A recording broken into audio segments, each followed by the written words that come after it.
be a great loser. Being a great loser doesn't mean I'm not trying to win. I'm like a mule, like I won't stop. You can get from San Diego to Maine at night looking 3 feet in front of you.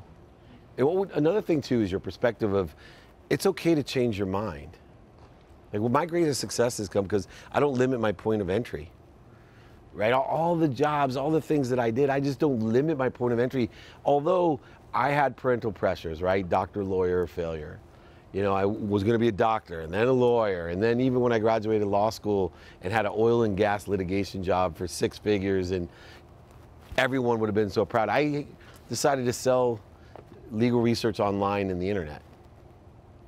Right? I just kept my, but I knew what I wanted. I wanted to make a lot of money for the wrong reasons. I wanted to make a lot of money because I wanted to buy my mom a house and a car. And I thought that's what was going to make me happy, because the only time I wasn't happy was when my mom was unhappy. And the only thing that stressed my mom out was money.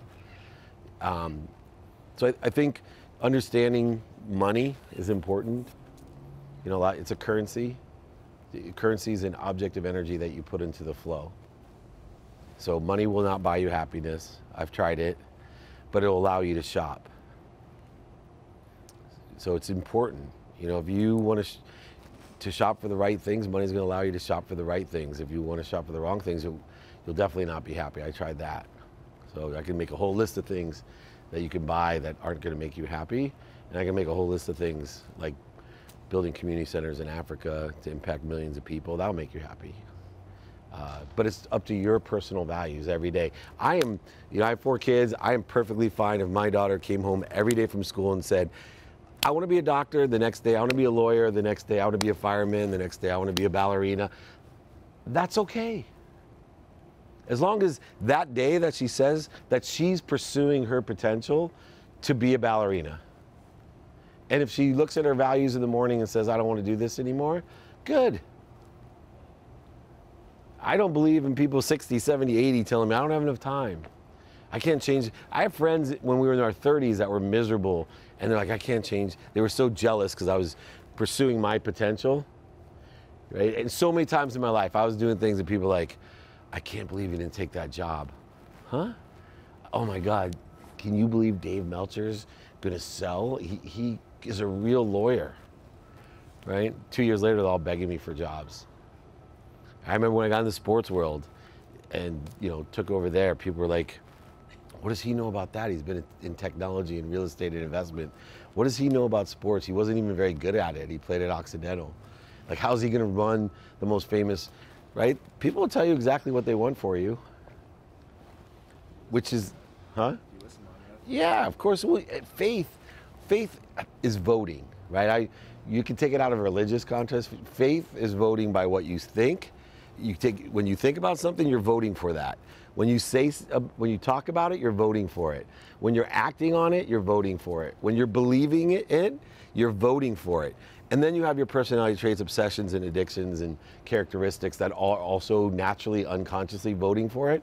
What I see the biggest detriment to being young is that we're always voting for what other people want. We're literally voting for what our parents want, our friends want, and we do it because we haven't really thought about what I want, and we're not voting for what we want. And then you resent all those wonderful people that care about us because you keep voting in the wrong way. You will elect what you vote for. It's a natural occurrence in the universe. And that's faith. I see it all, it drives me crazy.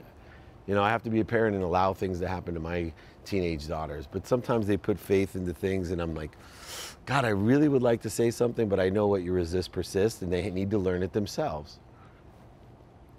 Right? The classic example of voting to me while I was in college, and hopefully you all agree, I would study very hard, and when I'm done studying, I'd say, gosh, I hope they don't ask me about the rules of perpetuity. I hope they don't ask me about the rules of perpetuity. I hope they don't. Guess what the first question always was? You're gonna vote for it. And that's exactly what I don't want you doing. You know, mistakes is another thing. You know, it takes years, but I am I'm probably the greatest loser you'll ever meet. And people say, why? Because you lost all that money? No, no, not at all. I think I'm the greatest loser because, number one, I lose all the time, so I'm good at it. And two, every time I lose, I win because I learned something. Not one of my losses bothers me.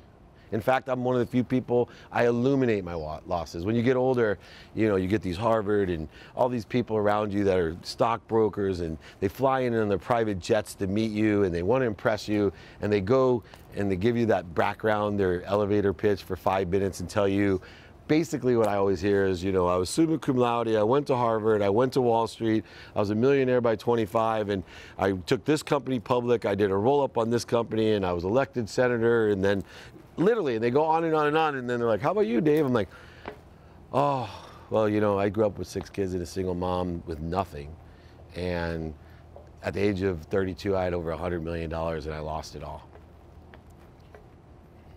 And they're like, what? And I said, yeah, I was pretty much the biggest idiot that I knew, but the advantage is I have learned so much and experienced so much from that journey, and I'm super happy. I don't tell them that I'm, obviously they know when they come see me that I'm successful now, but they had no idea. Then it's so funny because they all open up going, well, actually, and then they start barfing on you about the biggest losers that they were. Be a great loser. Being a great loser doesn't mean I'm not trying to win. I'm like a mule, like I won't stop. I know that I can outwork anyone.